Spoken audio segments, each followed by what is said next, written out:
Let's get right to Senator Lindsey Graham of South Carolina. He's a member of the loyal opposition. He's got strong views on national security issues, domestic economic issues, a whole lot more. Senator, thanks very much for coming in.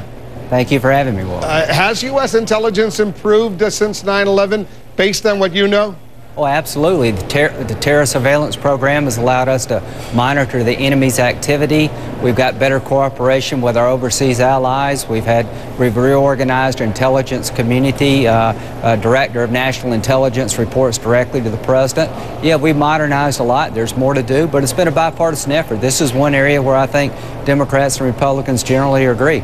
Intelligence in this war is more essential than any other war. You have to hit them before they hit you. I was intrigued by a retired Russian general's comments to the McClatchy newspapers about Afghanistan. You've been there several times, know the subject well, Senator Graham. This Russian general, and given the history of Russia's awful history in Afghanistan, says what the U.S. is doing is following in those mistakes of Russia, the old Soviet Union. I believed as sincerely as American officers do now that we were fighting there to help make our country safer after the war. As a politician, I could see this war had been pointless. Is it pointless what the U.S. is doing in Afghanistan right now? That's a ridiculous comparison. Our soldiers are there to help the Afghan people, and the Afghan people know it. I applaud the Obama administration for sending more troops. I've been there many times, and I've talked to Afghans all over the country. They understand the difference between the Russians' intention and ours, and we want to help that country not only not be a safe haven for terrorists to attack us, but give the Afghan people something never had before in a long time. That's freedom and prosperity. The Afghan people know the difference between a Russian soldier and an American soldier, and that's why we're going to win in Afghanistan. Should the U.S. be reaching out to elements of the Taliban, whether in Afghanistan or Pakistan, trying to wean them over, as the U.S. did with al-Qaeda insurgents, or at least sympathizers, Sunnis in the Al-Anbar province in Iraq? You know, in every civil war, in every society that breaks apart, there has to be some reconciliation. There may be some Taliban elements that are reconcilable within Afghanistan and Pakistan. Certainly others will not be. But yeah, that's an option on the table as long as it's not appeasing the bad guys. What they did in the Swarth area of Pakistan, agreeing to apply Sharia law to that region, I think is a give to the Taliban and the insurgent terrorist groups in a way that's not helpful. That's a sign of weakness, not strength. I interviewed Tom Ricks of the Washington Post. He's got a new book entitled The Gamble that just has come out about General Petraeus and Iraq. His earlier book on Fiasco was on the situation in Iraq. And he told me this. He said this is what he sees as a potential best-case scenario outcome in Iraq. You might be shocked to hear him. Listen.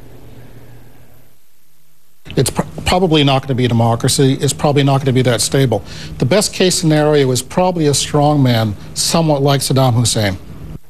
Wow. I mean, that's pretty gruesome if you think about it. I think he's wrong. I think he's dead wrong. I think he's been right about the fiasco part of the early invasion, the mistakes we made, but I think he's underestimated the Iraqi people. He underestimated our ability to bring about security, which has led to political reconciliation.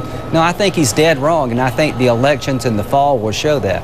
All right, let's talk about the economy right now. Issue number one, the economy in a crisis. When it comes to the economic crisis, is there anything in these first 50 days of the Obama administration that the president has done that you like? Yeah, I think he's done a couple of things. His budget, he puts means testing of Medicare on the table.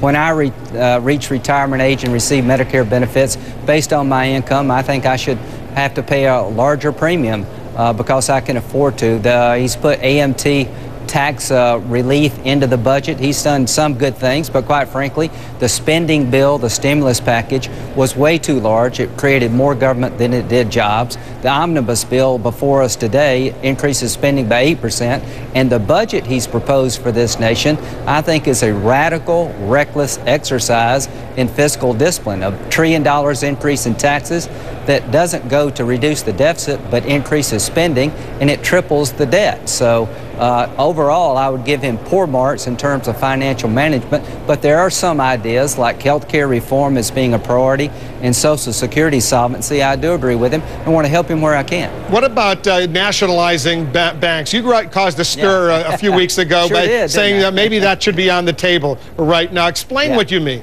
Okay, here's what I mean. We're going to do a stress test on the major banks. and we will understand how they will be able to perform in sort of worst-case scenarios. And here are the options for the country. Continue to write checks to banks regardless of their financial situation. I think that's a bad idea. If there's a needy bank that can be made healthy by further capitalization, more money will get them on their feet and they got a chance of making it. Let's do it. If a bank can fail and not take down the general banking system with it, let that happen. But there may be banks that are too big to fail or, you know, just liquidate overnight, but have no chance of making it in the long run. They're called a zombie bank. And in that situation, it would be better for the government to come in and seize the bank, not to run it long term, but basically to take the good parts of the bank, sell it off to the private sector to create a healthy bank, and better manage the toxic assets that made it a zombie to begin with. I think that's an option that has to be on the table. Call it what you like. I think that's just a reasonable alternative that may be necessary in a limited class of cases. And we're out of time, but do you have a bank in mind you're referring to? The stress test will tell us more. Okay, Senator Graham, thanks very much for coming in.